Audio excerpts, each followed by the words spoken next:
Ok, dudas, comentarios, todo lo revisado hasta ahorita. No, ya pueden revisar, ya pueden ver la presentación. Bueno, ya nada más para terminar la parte de los sistemas rotacionales.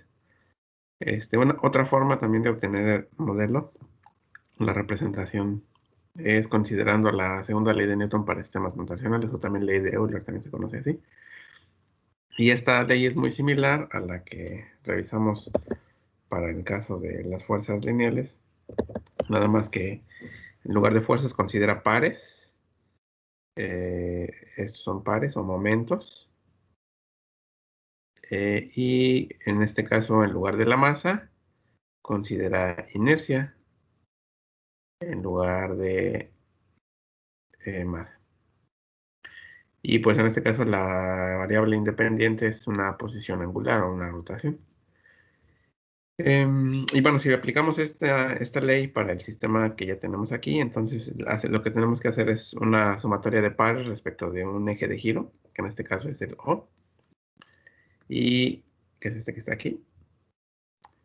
Y pues tenemos que ver qué fuerzas generan par o giro alrededor de ese eje en el plano que nos interesa, ¿no? Que en este caso es en el plano de la pantalla. Entonces, lo que podemos ver aquí es que tendríamos la fuerza del peso, nada más aplicada en la masa, y esa se descompone en dos, una fuerza tangencial y una fuerza radial. En realidad, la fuerza radial está aplicada aquí, está aplicada aquí, esta es esta que tenemos acá. Entonces tenemos tanto esta que es la tangencial, que es mg seno de teta, y la radial, que es mg, que es el peso por el coseno de teta. Y en ese caso, si consideramos las dos fuerzas como las únicas que existen, ¿cuáles generarían par? ¿O cuál de las dos generarían par? Pues la que es perpendicular al brazo de palanca, que en este caso el brazo de palanca es la longitud de la barra L, porque aquí forma un ángulo de 90 grados, ¿no? Ustedes recordarán ahí de sus cursos de física, ¿no? El par es fuerza por distancia, ¿no? Y la distancia perpendicular a la fuerza aplicada. La otra no genera par porque su brazo de palanca es cero. De hecho, son colineales, entonces no genera par. Entonces, la ecuación que se obtiene de esta, solamente con la masa, con el peso, pues sería que menos, ¿por qué negativa? Porque acuérdense que va en sentido contrario al movimiento, menos mg por el seno de teta, eh, por el brazo de palanca, que sería L, y es la única fuerza que tendríamos, y eso tendría que ser igual a J por la segunda derivada de teta respecto del tiempo, dos veces. Y bueno, aquí en particular se preguntarán cuál es J, ¿no? J lo tenemos que considerar como la inercia de una partícula que gira alrededor. ¿Cuál es la inercia de una partícula? Se supone que esta es una masa, ¿no? ¿Alguien recuerda cuál es la inercia de una partícula? ¿Puntual? No, la verdad no. ¿No? Acuérdense que la inercia depende de la figura geométrica, ¿no? Si es una figura geométrica como un rectángulo, pues tiene una inercia respecto de unos ejes, ¿no? XY, que se llama momento de inercia también, ¿no? Y la inercia respecto de algunos otros ejes, por ejemplo, respecto de los del centroide, pues son la inercia respecto de estos ejes más la masa por la distancia de los que hay entre los ejes, que pues, le llamamos R, ¿no? ¿Sí se acuerdan? El teorema de los ejes paralelos, ¿no? Bueno, pues la masa de una partícula puntual, pues es cero, pero como está medida desde la masa de una partícula, digamos, respecto de su centro de masa es cero, pero como está desplazada a una distancia r, que en este caso corresponde con L, pues es más la masa por la longitud o el radio al cuadrado, ¿no? Este es el teorema de los ejes paralelos. De los ejes paralelos, ahí revísenlo en sus cursos paralelos. Y esta es la masa, la inercia de la partícula, ¿no? Si yo hubiera considerado la inercia, por ejemplo, que no fuera de una masa concentrada en un punto, por ejemplo, de una barra, o sea, si esto hubiera sido una barra completa, pues entonces hubiera tenido que considerar la inercia de la barra con respecto de este eje de giro, ¿no? Y esa inercia, pues ya aquí aparecería como una I, que depende de la geometría de la barra, ¿no? Por ejemplo, la inercia de una barra rectangular es un doceavo de la base por la altura y por la masa, ¿no? Por ejemplo. Entonces, ahí repasen estas cuestiones de las inercias para dependiendo de diferentes geometrías. En este caso, pues nada más J valdría ml cuadrada, ¿no? Que es esto que tenemos aquí. Eso es cuando, bueno, reordenando me quedaría este lado positivo igual a 0, ¿no? Pero si consideramos que también hay un par externo, y aparte del par externo también fricción en la unión, es decir, por ejemplo, consideramos que aquí hay un par, aquí existe un par externo, tau, dado por un motor, por ejemplo, y que también existe una fricción, por ejemplo, aquí le voy a poner en otro color, ese sería tau, y también existe por ahí otra fuerza de fricción, la voy a poner aquí en moradito. Y esta fuerza de fricción, pues vale, bueno, tiene coeficiente de fricción B. Y acuérdense que la fuerza de fricción es proporcional a la velocidad. Entonces aparece este otro término y este que tenemos aquí. ¿Por qué negativo este otra vez? Porque se opone al movimiento. Y este positivo porque en general, pues yo lo defino, no o el motor. Y bueno, entonces la ecuación en este caso, pues ya considera tanto la fricción como el par y la cuestión del peso. Y bueno, reordenando términos, me queda esta ecuación diferencial de segundo orden, que es, bueno, muy parecida a la que tenemos allá arriba, ¿no? Ok, ¿dudas, comentarios? ¿No? No, no, todo bien por ahora. Ok, bueno, entonces, entonces para analizar los sistemas rotacionales hay diferentes formas, lo podemos hacer en las coordenadas que nos convenga.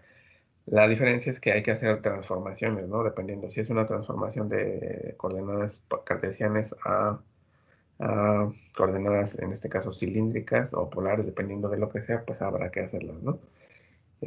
Las conversiones pues van a estar dadas ahí por las transformaciones entre coordenadas que ya conocerán. Bueno, entonces con eso ya vimos sistemas lineales de una masa y sistemas rotacionales de una masa. Ahora vamos a ver sistemas multicuerpo, donde tenemos dos o más masas que interactúan entre sí. Y entonces, en general, lo que vamos a tener es que si tenemos multicuerpo, pues tenemos en realidad multimasa. Tenemos múltiples masas que interactúan. Y recuerden, la ecuación de Newton es, ya sea la de rotacional o lineal, es la sumatoria de las fuerzas, es igual a la masa por la aceleración. Y como ya son multi, entonces lo tenemos que aplicar a la masa I. Y bueno, en la sumatoria de fuerzas en la masa I me va a dar una cierta aceleración I. O sea, le tenemos que aplicar la ecuación a cada una de las masas. Y aquí hay que tener cuidado porque cuando tenemos varias masas ya puede haber interacción y esa interacción de fuerzas se tiene que ver aquí en la sumatoria de fuerzas. Y tenemos que aplicar las demás leyes de Newton, ¿no? La de fuerza, la primera ley de Newton, toda acción corresponde a una reacción en igual sentido, pero en igual dirección, pero en sentido contrario, ¿no? Entonces, por ejemplo, tenemos que considerar. Y donde no haya movimiento, por ejemplo, pues que las aceleraciones valgan cero o el movimiento sea nulo, ¿no? Entonces vamos a considerar este ejemplo como inicial, en donde tenemos ahora dos masas que están, acuérdense que primero los resortes están en equilibrio, luego le ponemos la masa al resorte 1, luego colgamos y llega a una posición de equilibrio, ¿no? Que sería esta, a lo mejor un poquito antes. Por aquí. Luego le colgamos el otro resorte y la masa 2 y llega a una nueva posición de equilibrio que sería esta que tenemos aquí, tanto para la masa 1 como para la masa 2. ¿De acuerdo? Yo aquí puedo definir un sistema de referencia, pues el que yo quiera. Voy a decir que el eje X va hacia abajo, como lo habíamos visto anteriormente, X va hacia abajo. Y entonces a partir de ahí yo mido las coordenadas de las masas, o sea, la posición de la masa. Y yo puedo definirla en cualquier punto, ¿no? Si yo defino que aquí es el 0, entonces aquí tendría una cierta longitud que valdría L1, ¿no? A lo mejor, ¿no? Que sería desde aquí hasta acá. Pero tendría que conocerla, ¿no? Y lo mismo para 2, ¿no? Tendría que poner la distancia de aquí L2, ¿no? Dependiendo de la elongación y dependiendo de las constantes del resorte. Pero por conveniencia también puedo eh, elegir la posición donde yo mido la trayectoria en donde me convenga, ¿no? Por ejemplo, aquí en el punto de equilibrio. Yo digo que x1 vale 0 a partir de su punto de equilibrio y que x2 vale 0 a partir de su punto de equilibrio. Y entonces, a partir de ahí puedo medirlas y ver cuánto se desplazan, si les aplico una fuerza o los muevo a partir de una condición inicial. Y entonces veo su comportamiento, su movimiento. ¿De acuerdo? Aquí anotar, pues que cada resorte tiene su constante de rigidez K, que cada masa tiene su propio valor M, ¿no? Entonces tenemos el resorte A con la constante K1, la masa 1. Este está, digamos, sujeto, el resorte 1 está sujeto aquí a la parte rígida arriba y está sujeto a la masa M1. Y el resorte B está sujeto a la parte inferior de la masa 1 y también acoplado a la masa 2. Entonces, si a partir de ahí yo estiro cualquiera de los dos resortes, ya sea el 1 o la masa 1 o la masa 2, entonces va a haber desplazamientos, ¿no? Desplazamientos que yo voy a llamar X1 y X2. Igual si los comprimo, pues los desplazamientos serían hacia arriba, ¿no? Eso es lo de lo que yo tenga. Ok, ¿está aquí alguna duda? ¿No? Bueno. Bueno, vamos a analizar ahora qué pasa con los desplazamientos. Como ya tenemos dos masas, dos masas, ahora tenemos eh, dos masas que se desplazan relativamente una con respecto a la otra, ¿no? Entonces, como ya dijimos, el desplazamiento de la masa 1 es x1, que es este que tenemos aquí, y el desplazamiento de la masa 2 es x2, medidos a partir de su posición de origen, su equilibrio. ¿Sí?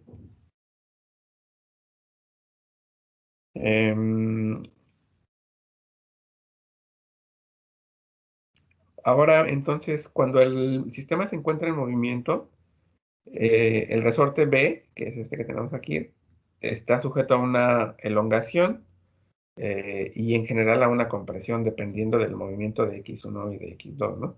Por ejemplo, si yo muevo X1 hacia abajo y X2 hacia arriba, entonces el resorte B se va a comprimir, ¿de acuerdo? Entonces, esa elongación neta o compresión neta, pues no es más que la resta de X2 menos X1, ¿no? ¿Sí la pueden ver? Les queda un poco de...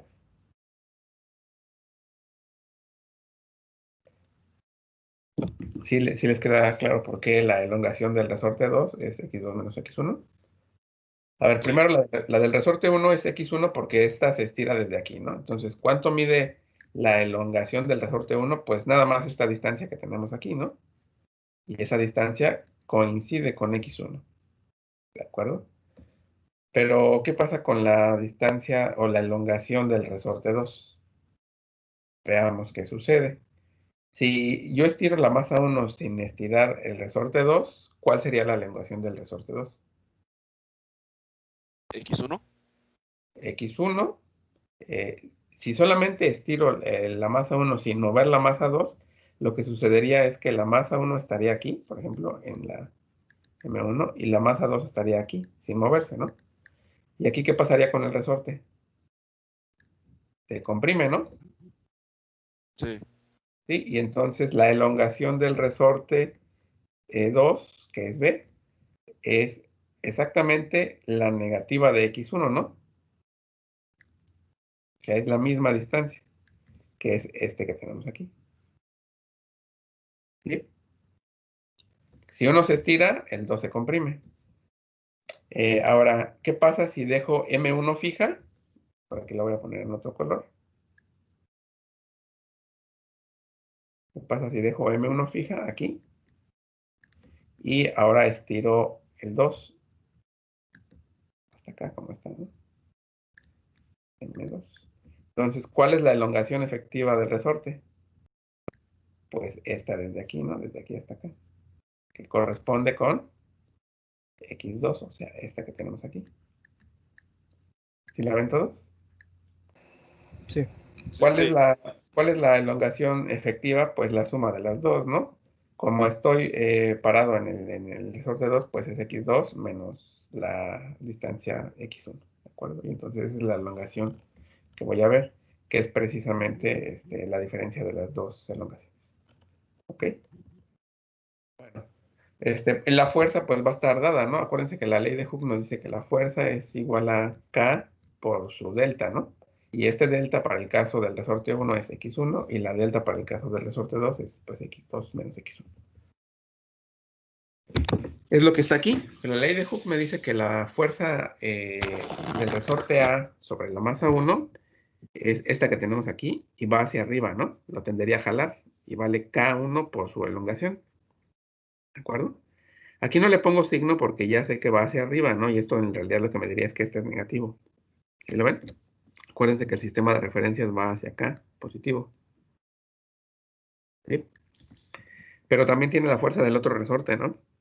La fuerza del resorte 2, que es igual a K por la diferencia de las elongaciones, que es la que acabamos de analizar ahorita, ¿no? Y esta sí es positiva en este caso, porque va en el sentido positivo, ¿no? La fuerza lo tendería a jalar hacia abajo. ¿Sí? Y bueno, como esta sería una fuerza que está aquí, y esta sería la fuerza que está aquí. ¿De acuerdo?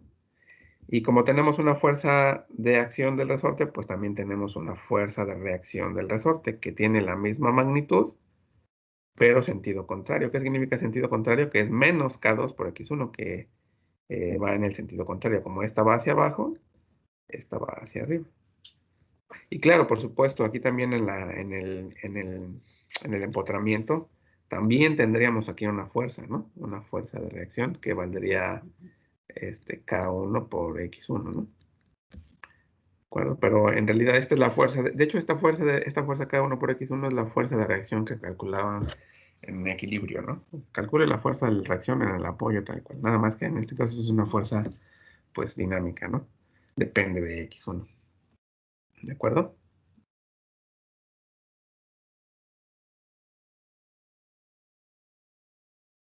¿Dudas? No, no, no. Yo nada más quisiera confirmar que si se estiraba nada más M2, ¿también Ujú. se comprimía M1 o se mantenía igual? Si se estiraba nada más M2, este se mantiene igual porque este se mantiene en su punto, ¿no? De equilibrio. Entonces, si se mantiene entonces el resorte 1, este se mantiene. ¿Sí? Ah, ok. ¿Sí? Gracias. Pero el 2 se estira. Entonces, ¿cuál es la elongación efectiva? Pues la resta de las dos, ¿no? X2 menos X1. Ok. Bueno, entonces ya como tenemos las fuerzas que actúan sobre las masas, pues tenemos que aplicar la ley de Newton. La materia de las fuerzas es igual a la masa por la aceleración. Para el caso de la masa 1, es la sumatoria de las fuerzas, que es, en este caso es menos, porque va hacia arriba, acuérdense que son positivas hacia abajo, menos K1 por X1, más K por X2 menos X1, y todo eso tiene que ser igual a la masa por la aceleración de X1. Y para el caso de la masa 2, pues me queda que es pues la única fuerza que tengo aquí yo, digamos, disponible, que afecta a la masa 2, pues es K2 por X2 menos X1. ¿De acuerdo? Y en este caso particular, pues es la única fuerza que tengo. Y como es la única, pues eso tiene que ser igual a la masa por la aceleración de la masa 2. ¿De acuerdo? Y entonces tengo un sistema de dos ecuaciones con dos incógnitas que son pues tanto la posición 1 como la posición 2. Vamos a introducir una notación que se llama notación punto para ya no escribir la derivada de x respecto del tiempo. Esa notación punto lo que quiere decir es que cuando tengamos un puntito arriba de la variable es la derivada primera de la variable respecto del tiempo. Y 2 puntos, pues la segunda derivada. Y 3 puntos y así, ¿no? Pero pues es difícil que lleguemos a 10 puntos. A la 3 pues es algo más o menos normal, pero ya más de eso no es muy común. Entonces con eso nos basta. Y otra vez es la derivada respecto del tiempo, ¿no? Para no escribirlo. Y entonces el modelado del sistema ya lo podríamos establecer como las ecuaciones que tenemos aquí. M1 por x1 2 puntos es igual a menos K1 por X1 más K2 por X2 menos X1 y MX2 puntos es igual a menos K2 por X2 menos X1, ¿no? Pero noten aquí que las ecuaciones están acopladas. ¿Sí lo ven? ¿Por qué están acopladas? Porque para resolver la ecuación 1, que depende, es la segunda derivada de X1, tengo que saber cuánto vale X2. O sea, para calcular X1, tengo que integrar esta 2 veces, digamos, para obtener todo. Pero para integrarla 2 veces, necesito saber cuánto vale X2. Y para saber cuánto vale X2, necesito resolver esta ecuación. Y para resolver esta ecuación, tengo que integrar todo este componente. Y este componente depende de X2, que lo calculo aquí, pero también depende de X1, que está acá. Entonces, en realidad es un sistema de 2 ecuaciones con 2 incógnitas que debemos resolver, pero son 2 ecuaciones diferenciales que se deben de resolver de manera paralela, ¿no? O al mismo tiempo, para para poderlo encontrar. ¿De acuerdo? Para encontrar X1 y X2. ¿Dudas o comentarios hasta aquí? No.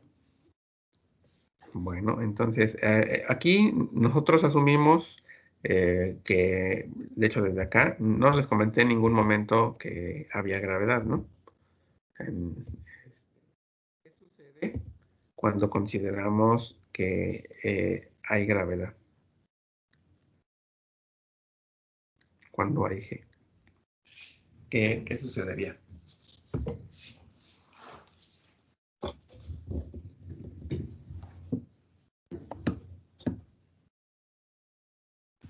Tendríamos que tomar Tendríamos que tomar en cuenta. el peso, ¿no? Sí, pero ¿en dónde se toma en cuenta? ¿Afecta el que haya gravedad en este caso? Recuerden el análisis que habíamos hecho con el primer resorte. ¿Qué habíamos hecho? Entonces, primero estaba el resorte solito, ¿no? Entonces, ahí tenía una longitud L. Luego al resorte le colgamos una masa y se estiraba una cierta distancia S. Y en este caso, lo que teníamos es que estaba en equilibrio, ¿no? Entonces, ¿qué nos quedaba? Pues que la masa por la gravedad tiene que ser igual a la constante por el desplazamiento S que había habido del resorte. Y después, entonces, ya lo que hacíamos era, pues, estirarlo a una cierta distancia X y a partir de ahí soltarlo o aplicarle una velocidad o lo que sea, ¿no?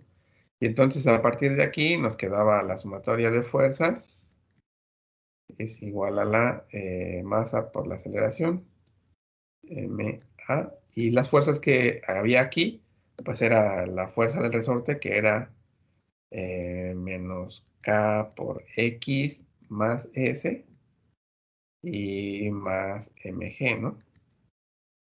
¿Sí? Y esas fuerzas, pues ks menos mg, pues era esto precisamente, y esto valdría 0, ¿no? Bueno, la resta. Y entonces nada más quedaba menos kx como la ecuación. Aquí sucede algo parecido, ¿no? Si yo hago el análisis para el primero, pues va a quedar exactamente esto. Y si lo hago para el segundo, exactamente lo mismo. Nada más que en el caso del segundo, el desplazamiento va a ser, si a este le nombramos S1, como el desplazamiento del primer eslabón, pues en el desplazamiento del segundo link, del segundo resorte, pues vamos a tener un desplazamiento S1 más S2, que va a estar en equilibrio con las fuerzas de gravedad, ¿no? Entonces, este modelo funciona para cuando tenemos gravedad o cuando no tenemos gravedad. ¿De acuerdo? ¿Ok? ¿Dudas de esa parte? ¿Qué sucede entonces si le agregamos, por ejemplo, fricción? En fricción ¿qué sucede? Lo que aplicamos es una fuerza, un coeficiente B que le llamamos, por la derivada de la variable de interés. ¿Cuál es la variable de interés la primer masa? Pues la derivada de x1 respecto del tiempo, para la fricción de la masa 1, y lo mismo para la 2, ¿no? Sería menos B, bueno, B1 aquí y una B2 por la derivada de x2 respecto del tiempo. Entonces aquí aparecería menos B1 por x1 punto, y aquí aparecería menos B por x2 punto. Bueno, y tenemos un modelo más completo. Ahora, si aparte de las fricciones le añadimos también una fuerza externa, puede ser tanto a 1 como a 2, a la que quieran, o a las dos. Entonces se agregarían aquí las fuerzas, ¿no? Más F1 y más F2. F1, aquí sería esta sería la fuerza F2, y la fuerza F1 se aplicaría aquí, ¿no? Y dependiendo de cuál de las fuerzas exista, pues tendría un valor aquí o acá, de este lado, ¿no? Y otra vez, la solución de toda esta ecuación depende principalmente de cómo es F1 y cómo es F2. Entonces, en general, pues no podemos obtener una solución exacta, ¿no? A menos que conozcamos F1 y F2, ¿no? ¿De acuerdo? En el curso de ecuaciones diferenciales, ¿alguien llegó a resolver este tipo de ecuaciones simultáneas? Ecuaciones diferenciales ordinarias. No. ¿Nadie? Creo ¿Sí que llegó? yo sí, nada más tendré que No revisar. la aplicamos. ¿Quién? ¿Medel? ¿Tú Sí, la yo sí, resolviste? pero tendré que revisar mis apuntes, no estoy seguro, la verdad. Más o menos, ¿no recuerdas cómo se resolvía? Es un sistema de ecuaciones, ¿no? Sí, sí. Mm, Más o menos les planteo la solución para que recuerden. Voy a compartirles pantalla en un espacio en blanco para que la escribamos. ¿Por qué es importante que sepan que a veces tenemos soluciones, eh, digamos, exactas, y cómo se pueden obtener? Porque las soluciones exactas de las ecuaciones dan mucha información, o incluso a veces, aunque no se puedan obtener las soluciones exactas, se pueden obtener, digamos, aproximaciones cualitativas. Es decir, se puede decir qué pasa con la solución cuando las constantes valen cierto valor, por ejemplo. Y eso también es importante. Por ejemplo, ahorita ustedes más o menos seguramente han sabido o han escuchado que de los modelos matemáticos de la pandemia del SARS-CoV son modelos en ecuaciones diferenciales, modelos SIR. ¿De acuerdo? Es un conjunto de ecuaciones diferenciales, al final de cuentas. Y por ahí, por ejemplo, el parámetro que llaman R0, que es ¿cómo le llamaban? Como la medida en la que se infectan las personas en un país o en una sociedad. ¿Cómo se llama este R0? Déjenme, me acuerdo. El índice. mm, eh,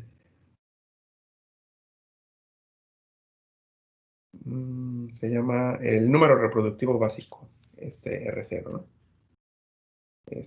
Y lo que sucede es que dicen que si este R0 es mayor que 1, entonces va a haber pandemia. Eso es malo. Y entonces lo que queremos es que este número reproductivo básico sea menor que 1. Y bueno, para lograrlo, pues lo que se tiene que hacer es que este número reproductivo básico depende de la tasa de contagiosidad, o de qué tan rápido se contagia el virus, de la cercanía entre personas, etcétera, ¿no? Bueno, pues en el caso de varias ecuaciones diferenciales, como las que tenemos aquí, entonces esto lo podría escribir de la siguiente manera: como una masa de sistema matricial, lo puedo escribir así, como una masa a una matriz de masas que multiplica a un vector, x1, 2 puntos. Doctor, no sé si esté compartiendo pantalla, pero no la vemos. Ok, sí, tiene razón, no se las he compartido. Ese número, entonces, es importante. Ya ahora sí la ven, ¿no? Sí. Sí, este es el modelo reproductivo. Y bueno, entonces para el sistema que tenemos nosotros, lo que voy a hacer es escribir estas ecuaciones de forma matricial. M por X1, dos puntos, tiene que ser igual a una cierta matriz. La voy a escribir aquí. Sería, aquí tendríamos una matriz nueva que multiplica al vector 1, al vector 2 y más un vector de fuerzas que ahorita vamos a escribir. Entonces, lo que voy a hacer es reescribir la ecuación 1.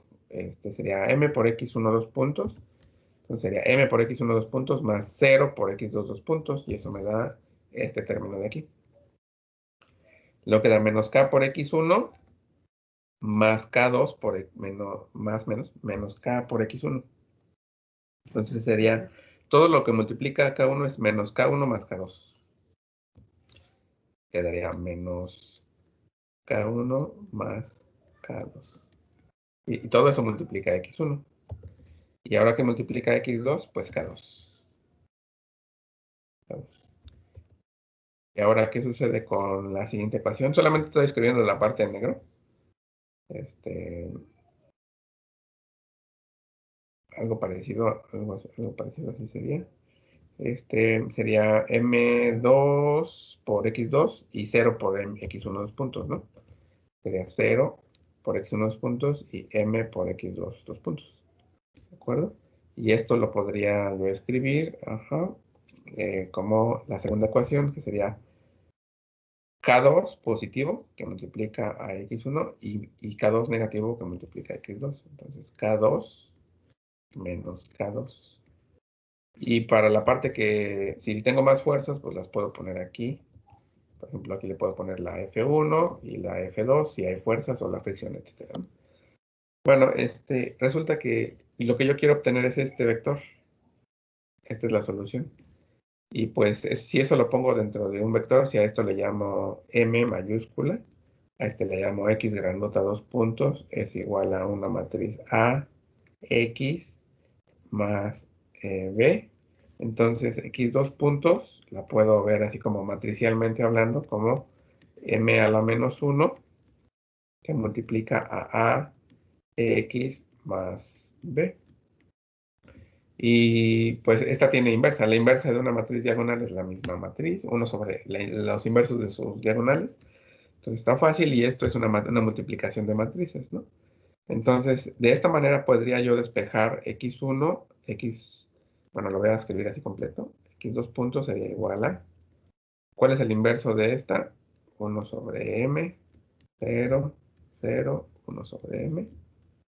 Y al multiplicar por la matriz completa quedaría menos K1 más K2, K2, se cierra este va multiplicando a todo, K2, aquí menos K2, y aquí tendríamos X1 y X2, y todo esto más F1 y más F2 abajo.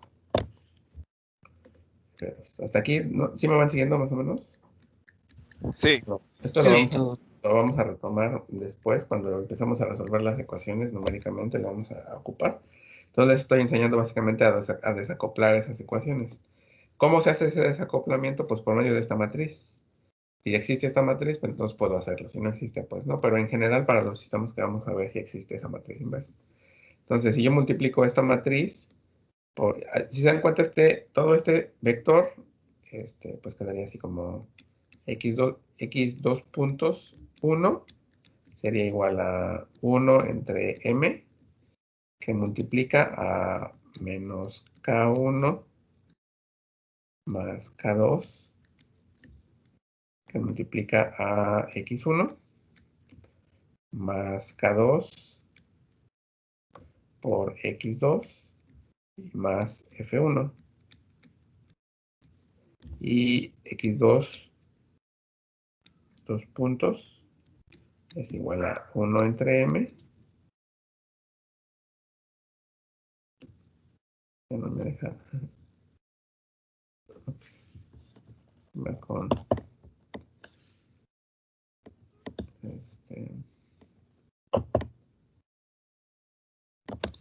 1 entre m, 1 entre m por, sería K2 por X1,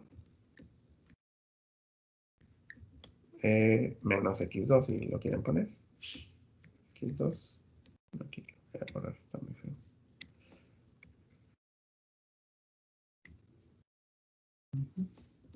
Menos X2.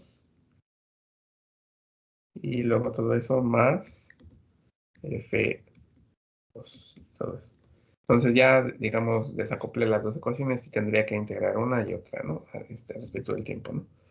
Entonces ya tengo una expresión para poderlo hacer. Entonces esta forma de expresar matricialmente las ecuaciones y luego encontrar esta inversa es muy útil, porque en este caso, pues esta misma expresión y esta se pueden obtener de manera sencilla, despejando de aquí X1 2 puntos rápido, 1 sobre M, ¿no? Pero en general no es así de sencillo y entonces hay que hacer esta transformación primero en el modo matricial y luego sacar la inversa de esa matriz para poder hacer la multiplicación, ¿de acuerdo? Ok, bueno, ¿dudas, comentarios? Yo nada más quisiera saber, doctor, una vez que se obtiene eso, ¿qué se hace? Ya. ¿Recuerdan cuando veíamos los primeros ejemplos?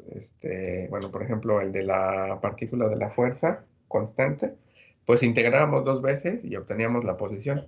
Aquí lo que queremos obtener es x1 de t y x2 de t. O sea, la posición de las dos y las velocidades, si quieres. Pero para obtenerlas no podemos hacerlo de manera directa, porque la integral de esta, por ejemplo, la integral x1 de t sería igual a la doble integral de todo esto. Aquí esto que está en la raya es todo esto. De t dos veces, ¿no? De t cuadrada. Esto está usando de la anotación. Pero para hacer esta integral, pues las x no hay problema, ¿no? Pero cuando hay una f1 no la puedes integrar, a menos que la conozcas, cuánto vale. Y entonces, para hacer esta integración se tiene que resolver de manera numérica. Y lo mismo para x2, ¿no? Entonces, de hecho, cuando terminamos de simular ahorita esta parte de mecánica, vamos a empezar a resolver estos modelos que ya hicimos. Los modelos de comportamiento lineal, los modelos de comportamiento rotacional y los mixtos, que son los que vamos a ver. Entonces vamos a ver que podemos obtener aproximaciones numéricas muy buenas de las soluciones de estos modelos en cuanto a posiciones en este caso y velocidades, ¿no? Cuando veamos sistemas eléctricos, las variables serán variables eléctricas, que son corrientes y voltajes, y cuando veamos algún otro sistema, pues las variables dependerán de él, ¿no? ¿De acuerdo? Ok, doctor, gracias. Bueno, ok. Nada más para terminar, vamos a empezar a plantear. Esto sería un sistema de dos masas. Si tenemos 3, 4, 5, pues habría que analizar tantas ecuaciones como masas, ¿de acuerdo? Y en los grados de libertad, es decir, en las direcciones de movimiento que se pueda mover la masa para poderlo hacer, ¿no? Entonces, a veces hay algunos problemitas así de este tipo en donde ponen, por ejemplo, una masa, ¿sí? Que está sujeta por arriba. Aquí tenemos un resorte. Y que tiene algunos resortes, por ejemplo, aquí, a los lados. Y entonces aquí supones que hay movimiento tanto en X como en Y. Y entonces hay que sacar, aunque es un solo cuerpo, hay que sacar las ecuaciones en las dos dimensiones. Y hay modelos más grandes, por ejemplo, para cuando tenemos dos o tres masas y están acopladas por resortes, ¿no? De hecho, este modelo es el que utilizan los métodos de algoritmos de elemento finito, algo muy parecido para estimar deformaciones en un cuerpo. Porque si un cuerpo en general se puede ver como un conjunto de masas, como unidas por muchos resortes, ¿no? Entonces, cada resorte es uno de los nodos del método numérico y en cada nodo pues resuelve la ecuación. Nada más que las ecuaciones allá se transforman en de ecuaciones diferenciales a ecuaciones algebraicas, que ya más o menos se le ve la relación porque se puede transformar en una ecuación algebraica, ¿no? Esto es como una ecuación algebraica de los sistemas esos que vieron, ¿no? X igual a B. Entonces, muchas de las herramientas del álgebra lineal se pueden aplicar para resolver este tipo de sistemas. ¿Ok? Bueno, entonces, ahorita vamos a continuar entonces con sistemas con movimiento mixto y multimasa al mismo tiempo, ¿no? Entonces aquí tenemos dos masas, una masa M minúscula, que es un carrito, y una masa M mayúscula, que es un pequeño péndulo, ¿no? Ustedes se preguntarán, y bueno, esto, ¿como para qué, no? ¿Recuerdan el primer ejemplo que vimos, donde teníamos la masa, por ejemplo, que modelaba una suspensión automotriz? Este sistema de dos masas, ¿cómo que podría modelar? ¿Qué tipo de sistema se podría modelar? O representar con este modelo matemático. Una masa, o dos masas, o tres masas, unidas por resortes. O puede ser alguna con resorte y alguna otra con amortiguador, dependiendo. ¿Qué tipo de sistema se podría modelar así? Podría ser una garra, ¿no? ¿Una garra? ¿O te refieres a una mano o algo así? Sí, pero de esos que son, no sé, fijas en el techo. Ya, ok, sí, podría ser. También los transportes que tienen una suspensión muy suave, se analizan así, ¿no? Por ejemplo, los ADOs, los autobuses, ven cómo oscilan un montón cuando pasan algún bache por el confort que deberían de tener. Pues eso se puede, ese tipo de sistemas automotrices con gran amortiguamiento se modelan con masas múltiples. Entonces, la masa 2 es una masa muy grande que representa, por ejemplo, la parte del chasis con las ruedas. Y aquí tenemos un sistema de amortiguamiento al inicio. Y luego, sobre ese sistema se montan otros amortiguadores. Y aquí es donde puede ir la gente con mucho más confort, ¿no?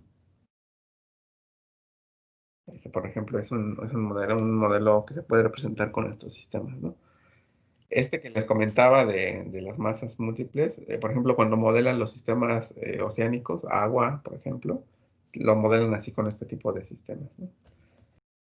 Bueno, este es un sistema, como les digo, de movimiento mixto. En este caso es un carrito o una masa que se desliza a lo largo de este eje horizontal. De hecho, aquí están las hipótesis. Considera el sistema mostrado en la figura sujeto a una fuerza externa F de T, que es esta de aquí, y la fricción entre el suelo, aquí hay una fricción, y las ruedas del carrito. Considera que solo se mueve horizontal el carro y determinar las ecuaciones del movimiento del sistema. Entonces, tenemos en este caso el carrito que está moviéndose en dirección horizontal, pero está acoplado mediante un resorte K a una pared rígida aquí. Y aparte el carrito tiene aquí una barra que está ligada a una masa externa M, ¿no? Este sistema lo vamos a analizar ya mañana, ahorita nos da tiempo, pero ¿qué tipo de sistema podría representar? ¿A qué se parecería en la realidad?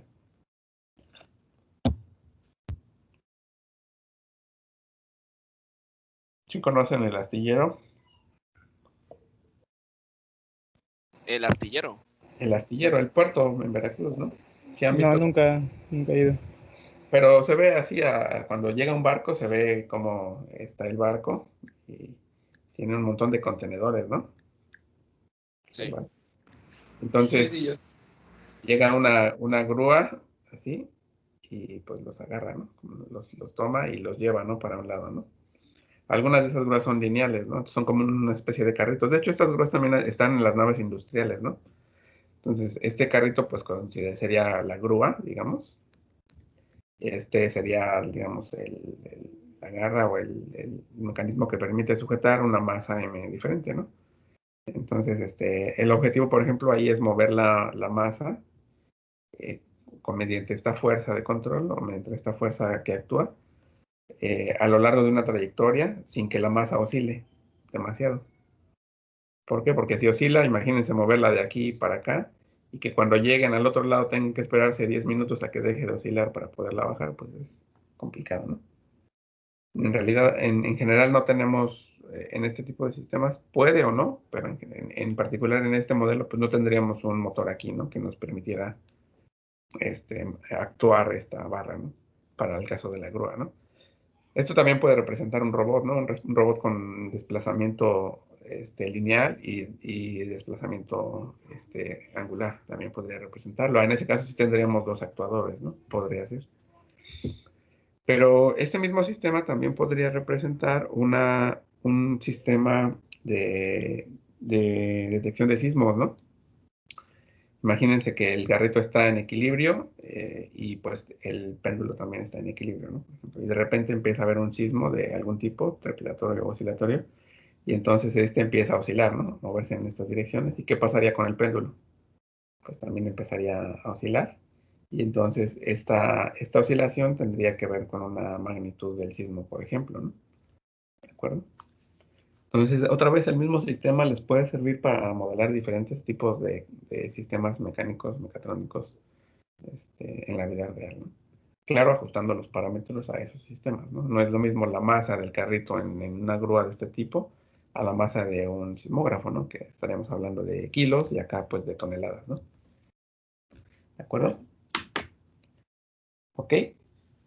Bueno, entonces, ¿dudas, comentarios? ¿No? Si no hay, entonces vayan pensando cómo es que se modelaría este sistema y mañana lo revisamos. Traten de ir planteando algunas ecuaciones, a ver qué tanto se les complica para que empiecen a despejar dudas, ¿no? Que no van a tener dudas hasta que les deje la tarea, y si no hacen la tarea no van a tener dudas hasta el examen. Y pues va a ser difícil ya que resolver dudas en ese momento. De acuerdo, Ok. doctor. Profe. De acuerdo. Bueno, entonces, por hoy lo dejamos aquí y nos veríamos el mañana. Nos vemos por aquí. Bueno. Ok, doctor. Muchas gracias. Gracias, doctor. Muchas gracias. Gracias, profe. Hasta mañana, doctor. Mañana.